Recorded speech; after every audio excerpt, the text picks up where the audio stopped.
Cause I'm back again. I'm reloaded. Fool. What up, everybody? It's your guy, T Swin.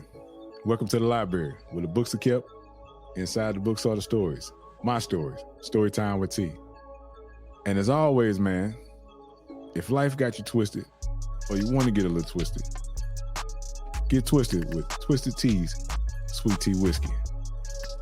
As always, as we start the show, we got to do it with a ceremonial sip.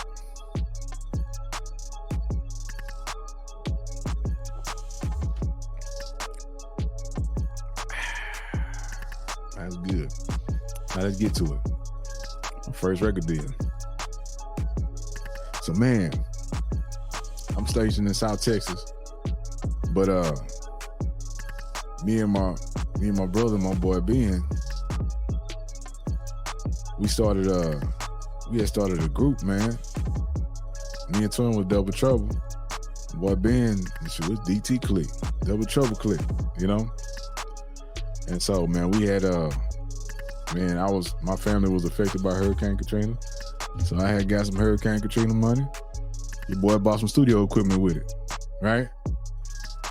Dispersed the money where I need, but I set some money aside to buy studio equipment because my twin brother and my boy Benzo was making songs with Mr. Matthew at his house, and the stuff they were making was good, man. And I was like, hey, so my brother was learning how to engineer. He was already making beats on the PlayStation. You know, we had been doing that for a while. And so I said, man, how much it cost to get equipment? They told me, man, I took some of my Katrina money. Boom, bought the equipment, sent it to home. I ordered it while I was in New Orleans, you know? And because, man, if you remember, man, Katrina affected Louisiana, Mississippi, and Alabama, you know? All across that Gulf Coast right there. Affected all of it.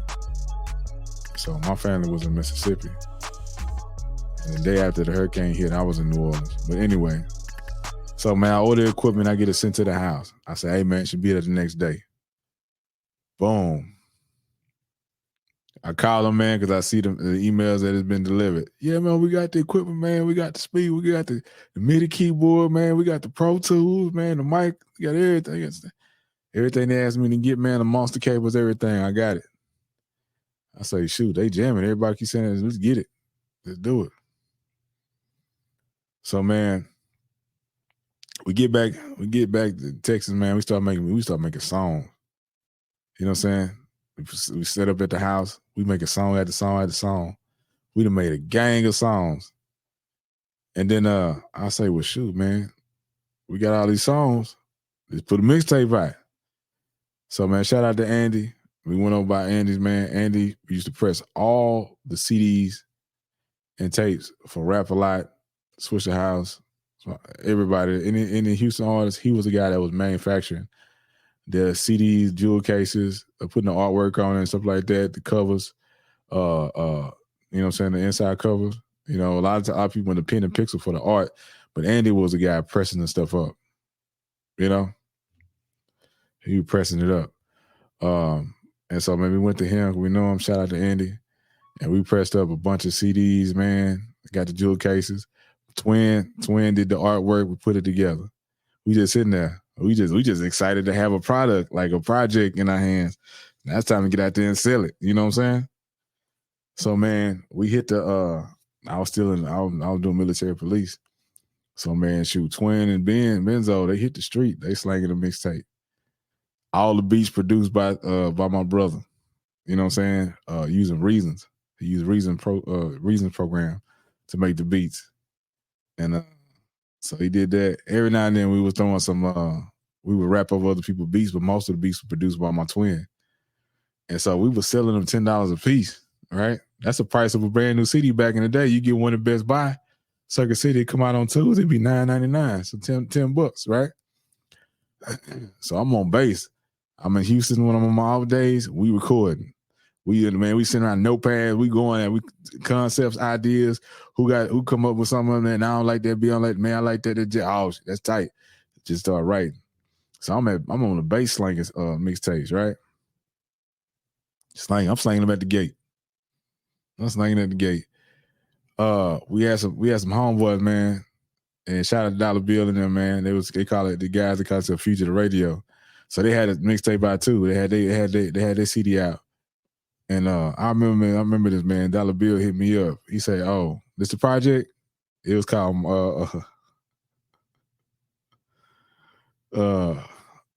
Mic Check Volume 1. You know, so yeah. We my brother did the artwork. We was out on the front. And so we had the song list, man. And my boy Dollar Bill, you listen to it. He's like, man, Twin good with them beats, and he getting better with them beats now. He listens to songs and jamming. He said, man, so how much y'all selling these for? I said, man, we selling for $10 a piece. He's like, nah, man, nah, bro. You got to come down on that price. Yeah, that's too much. I say, but they buying them for $10. He said, what? I said, yeah, we telling people it's $10 and they just giving it up happily. He's like, for real? Shit. So Mic Check Volume 1, man. I forgot how many we pressed up, bro. But we had boxes full, and we sold every last one for $10. Man, we had people sometimes buying 2 of them. I'm slanging CDs at the gate. Mind you, I'm military police, so I know where the security cameras is at. I know where the cutoff areas is at. So I got my box. People rolling up. I said, man, they can't see you right here. Hey, I got CDs for sale, bro. Man, I'm slanging them at the gate. Somebody come back around. Somebody think it's nah. Hey man, let me get another one. They buying 2 CDs. I'm making $20. I done sold out a whole box of CDs of my music, our music at the gate. Oh, hating ass dude, man. I come up there with the box. We gonna watch together. Well, man, what's that? I said, that's my music. He looked. He pick it up. He kind of toss it back in the box. I said, oh, hating ass. So he see me making all this money at the gate. I got a roll of money in my pockets, right? In my military pocket, my cargo pants, man. I'm wearing my camos. He looking and he just frowning up. He says, the people really buying it? I said, yeah, they buying it. I said, you want to buy one? No. Oh, hating ass. But anyway, one thing I have to say about this too, when people say you getting money outside of the military, most people hate it. Very few want to be like, hey, all right, show me how you do that. Most people just hate it because you had a talent outside of the military. You know? I got a story on that too. But anyway, man, some time goes by. Man, Benzo get locked up. Me and Twin keep the music going. Because when Twin was locked up, me and Benzo kept the music going. We were still doing shows, Screaming Free. My brother's name was 20 Twin back then. So we was doing Free 20 Twin. We were making songs still jam, man. My Grind Won't Stop. That's one of the jams. But so me and Twin, man, Benzo had got locked up. He was doing some time. And so me and Twin said, we got to keep the music going. So we did Double Trouble, the mixtape. And he had me and Twin on the front cover. We had matching shirts. We grilled up, diamonds in the ears, you know what I'm saying? We grilled up thanks to King David. If you need some custom jewelry, man, holla at my guy King David. He do custom jewelry. He has done jewelry for Mayweather and Beyonce and some other people. You know what I'm saying? Just putting it out there. And so, man, my top 8 was done by my boy David, and the bottom K9s was done by Johnny Dang, man, TB Johnny. And I had my diamonds in my ears. And so, man, we're on the front cover. You know, we throwing up the H. You know what I'm saying? Boom. And we put it together, man. The first song was called Payback. Back then, I was broke. Now I got me some millions. I used to ride the Metro. Now I'm driving the Benz. You know, my brother came up with that song. And I put my verse on it. That was the first song on there, man. We had went to that was just right before Hurricane Katrina, man. This record label from out of New Orleans came over to Houston. They had relocated their family members and the label artists over to Houston before the hurricane had hit. So they had their own little day at the club. It was a club on the south side. Used to have like an open mic or a talent show contest, you know? And they had their nights, and they was advertising on 97.9 The Box. Shout out The Box, you know what I'm saying? Houston's first hip-hop radio station. And so we went there, man. And shout out to Kiati, man. Kiati was MCing that night. You know, my brother know Kiati. My brother, back when my brother first started doing the PlayStation beats, man, Kiati used to rap on some of his PlayStation beats and some of the H-Town history too. So my brother know a lot of the H-Town rappers, man. While I was in the military, he was cool with all of them, man. So, but we get to the club, man, and the list is already full of the acts that's gonna go up and perform that night.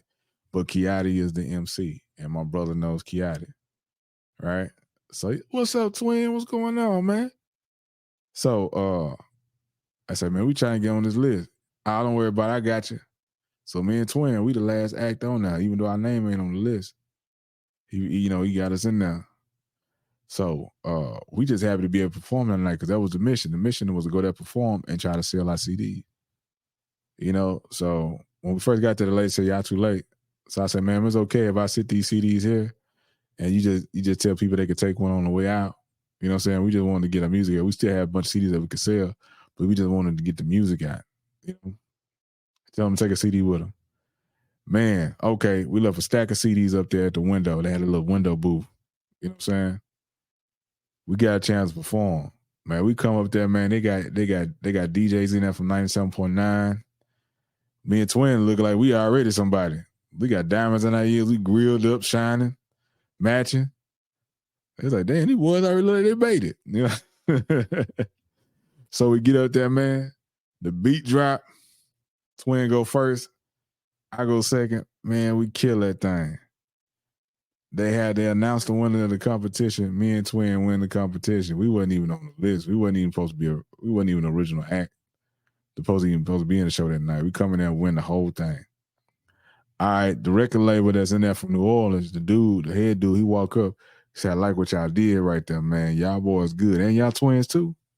All right. So he look and he was like, he looking at our shirts. He saying the shirts has got the album cover artwork on it.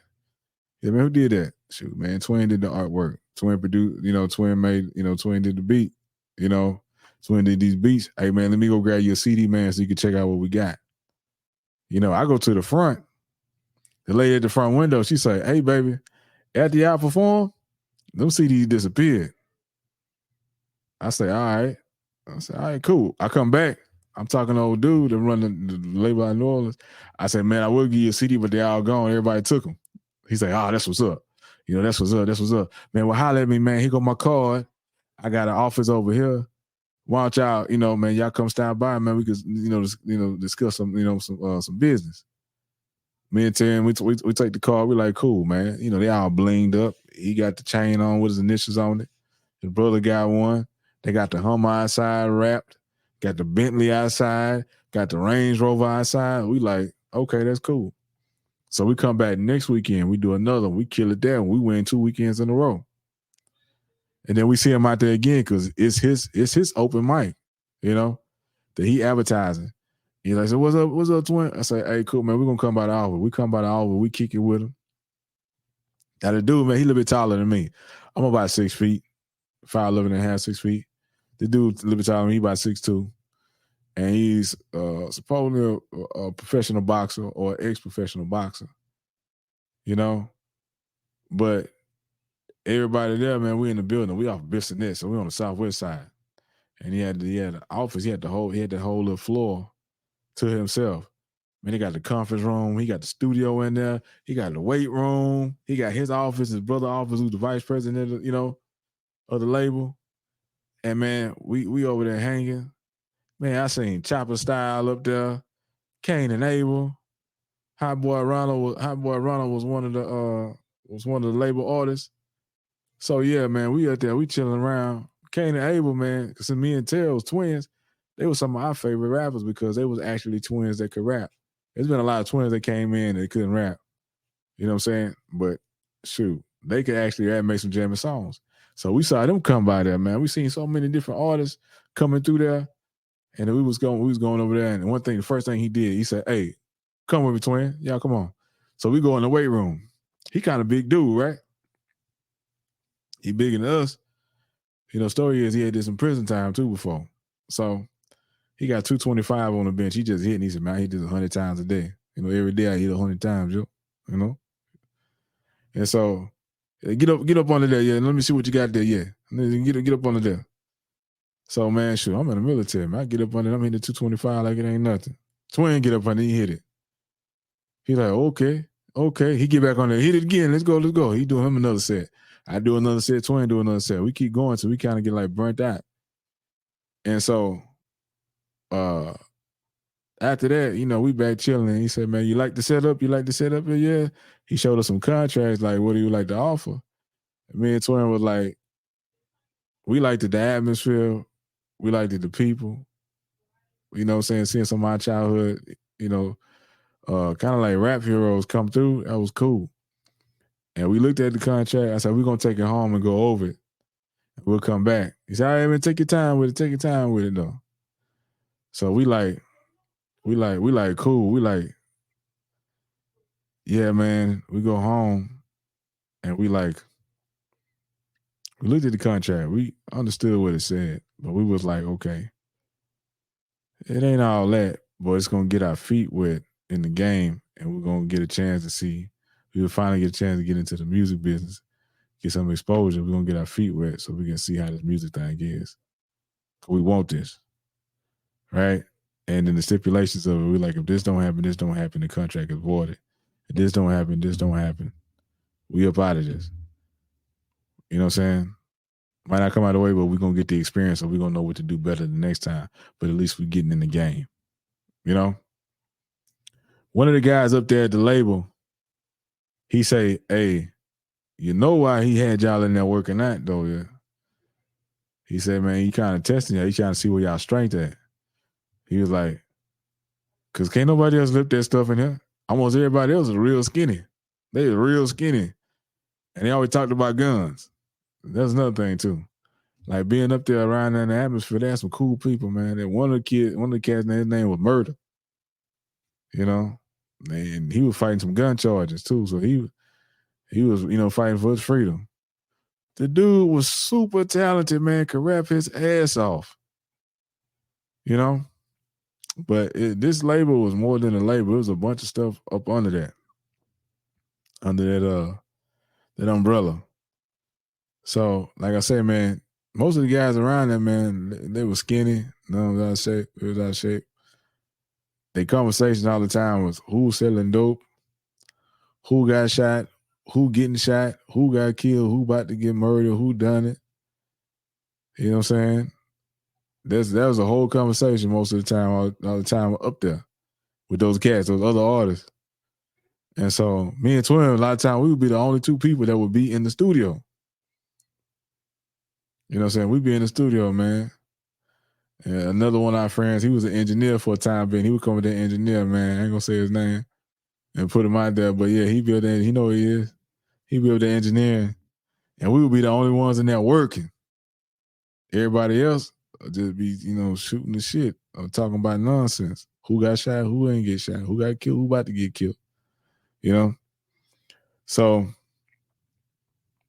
I'll notice one thing. The dude Murder, I noticed he had a tattoo on his arm. And it was the same tattoo as the logo, the same tattoo as the piece on the chain of the guy that run the place, run the whole thing. He said, yeah, man, he saved my life. He kept me from going to prison this one time. I'm fighting a gun charge now, though. He says, I own my life. So I got him tatted on my skin. I say, okay. As the days go by, because we going up there frequently, man. We trying to get it in. We re-recording stuff. We recording new, we writing songs. We trying to collaborate with other artists. I noticed that all these people got this dude initials tattooed on. I'm like, wow. I said, I never tattoo no other man's name or initials on me. Nah, I ain't doing that.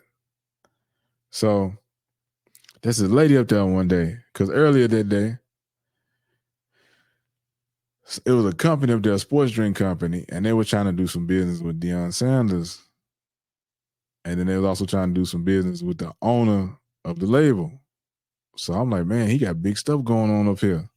We can be clicked in on all this, man. We can get our face out there, man. Maybe, get some, some sponsors, some endorsements or something. Be attached to some stuff and be on TV, get our music out there.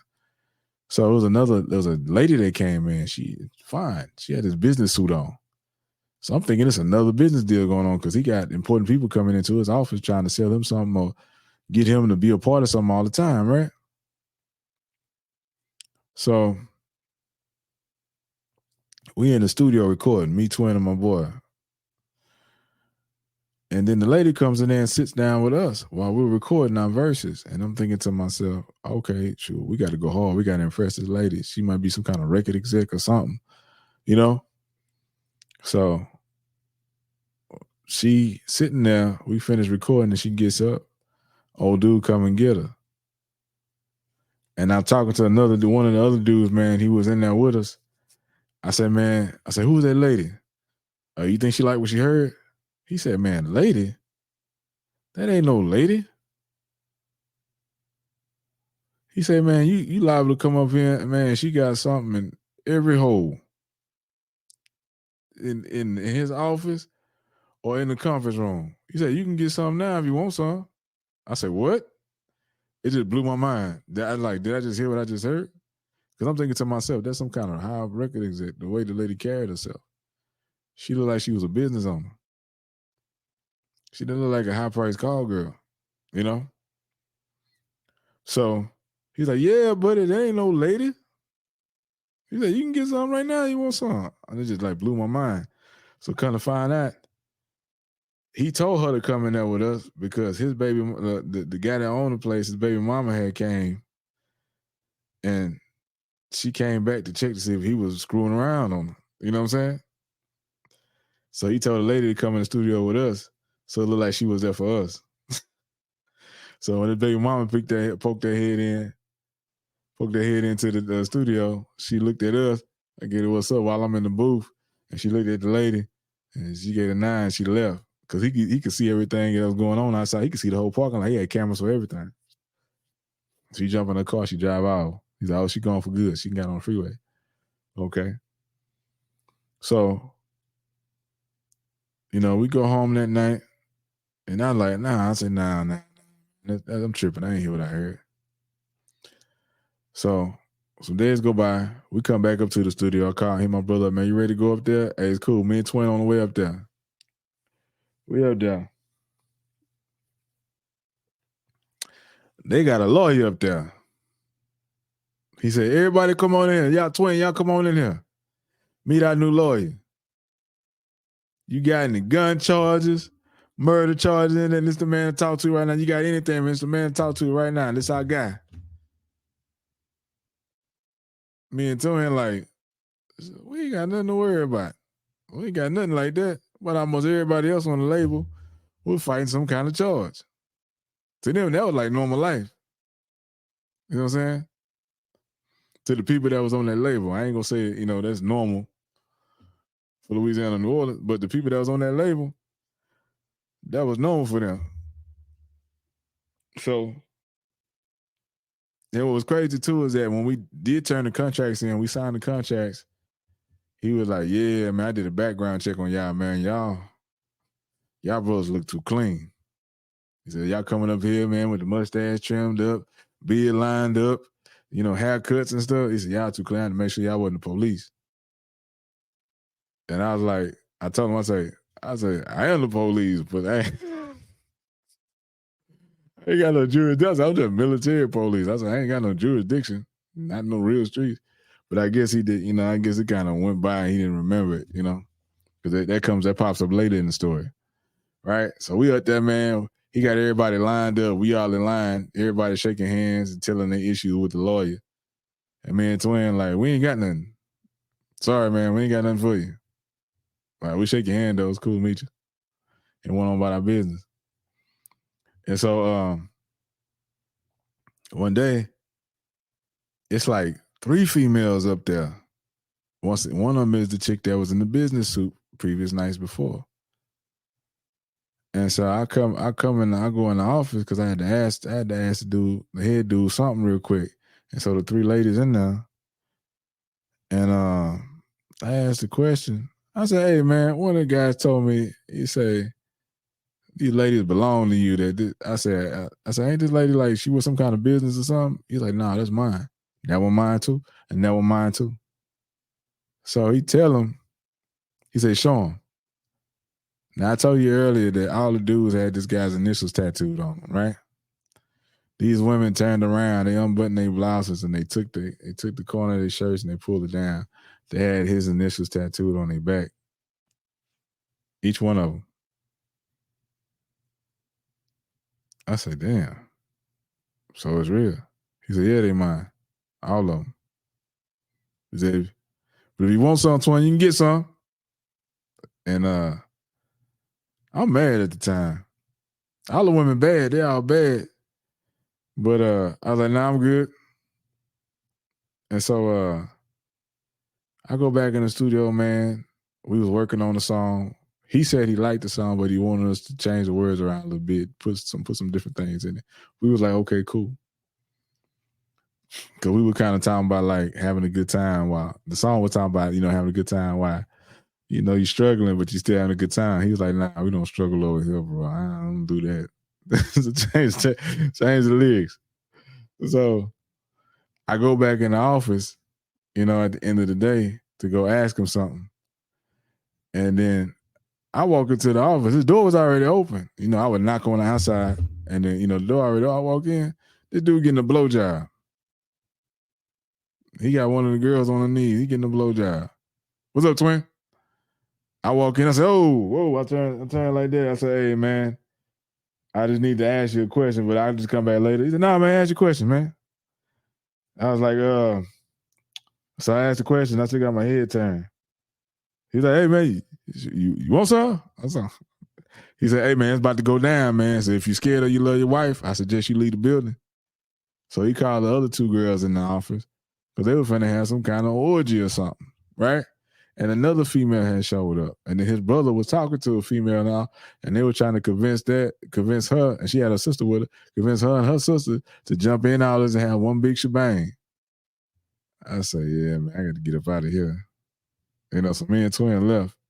We left that day, but it was going down, man. And we was like, I guess this comes with it, but man, we gonna stick around and get our feet wet in this game. You know what I'm saying? So one day we come up there, and man, it's like it's chaos in the office. The lawyer is there. Old dude is there. He frustrated. He mad as hell. He zoomed, and when he came in, he zoomed into the parking lot. They all come upstairs. They come to the elevator. He yelling. Man, supposedly somebody had did something with some guns, and the guns was in his name. Right? So they had a meeting for them to say certain things when they got in front of the judge. And one of the people almost messed up and didn't say what they were supposed to say, what they were instructed to do by their lawyer. And this person had a song on the radio that was in heavy rotation around that time.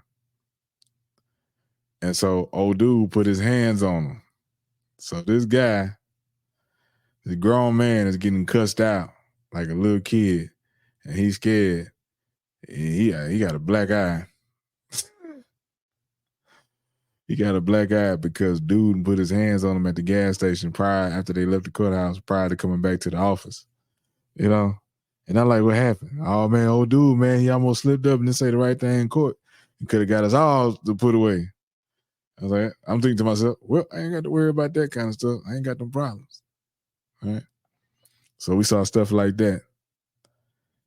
Then so one time, we making music, and first he also told us too, man, that we was gonna get some chains with the label logo on it. You know what I'm saying? We was gonna get chained and get chained up, get initiated, have chaining day. Never got no chain. So time passed by. This is around the time this is when I got the orders to go back to San Diego. Like I said in the last hurrah, I had just got I got orders to go to San Diego, and this is when I had agreed to that I was gonna re-enlist and go to Japan if they send me to San Diego, so I can get this $60,000 on re-enlistment. So I was trying to go back to San Diego so I could go to school, right?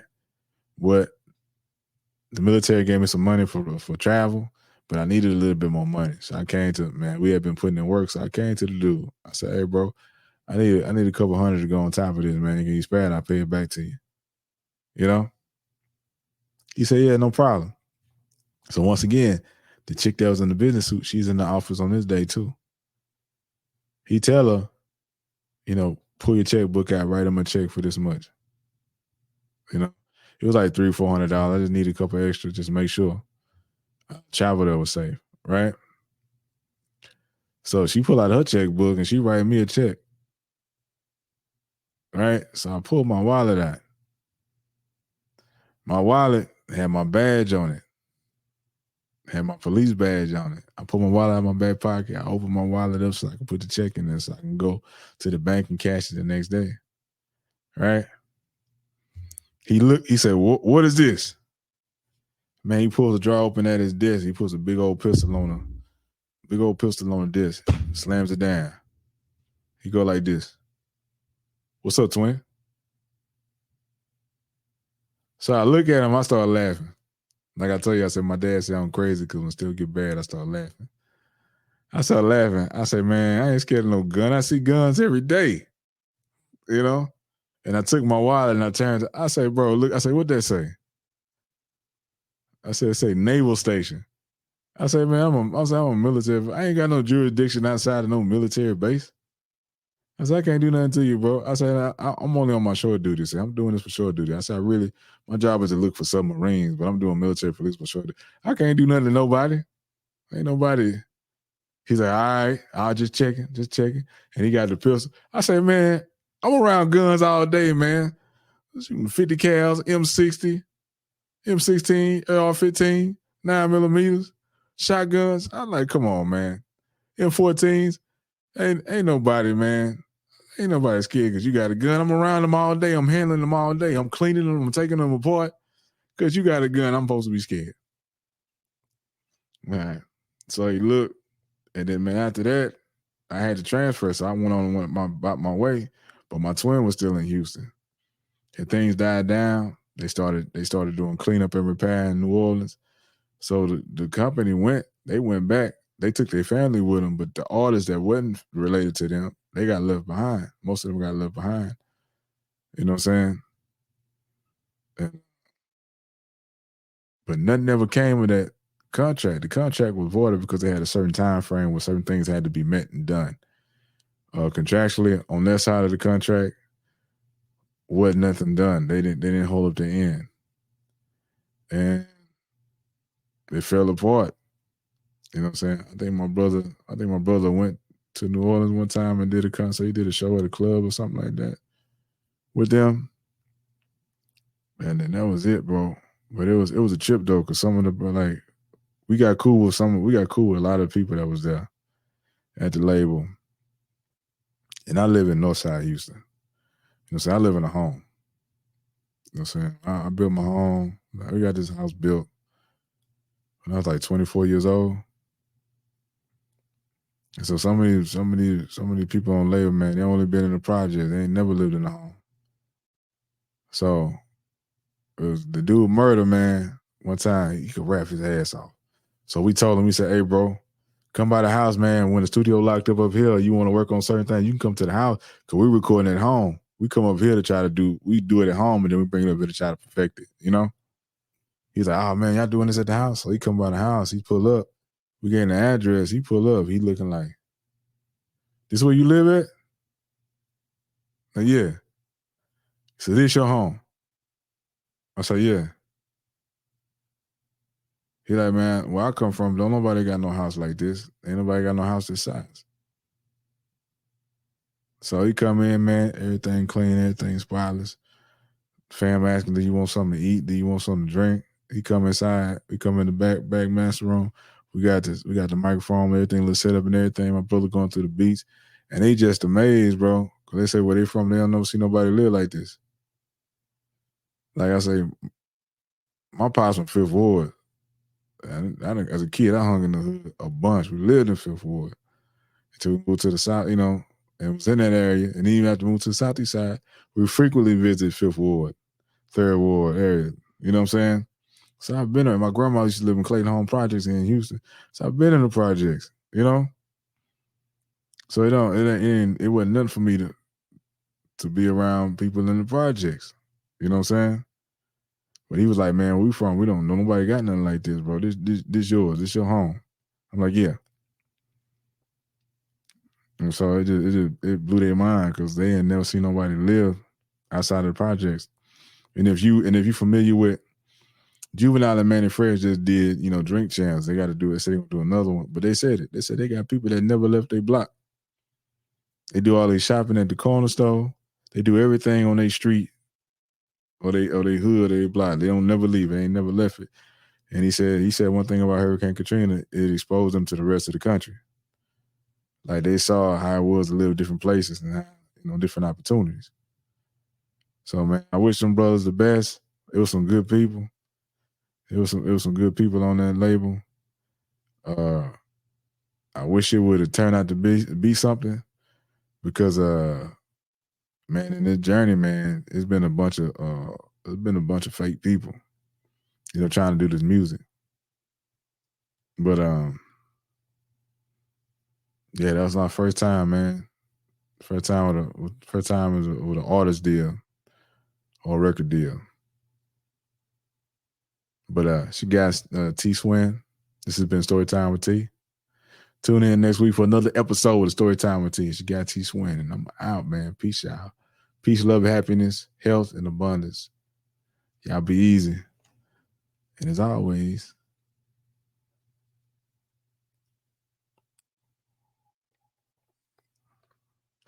stay twisted, my friends. Peace. Hey, it's me again, your guy T Swin with Storytime with T. You can listen to Storytime with T on Spotify, Amazon Music, Audible, Apple Podcasts, Google Podcasts, iHeartRadio, Overcast, Pocket Cast, and Radio Public. Support the show. Listen on the go anywhere. While you work out at the job, it's your guy T Swin, Storytime with T. Check it out, y'all. Support. Peace.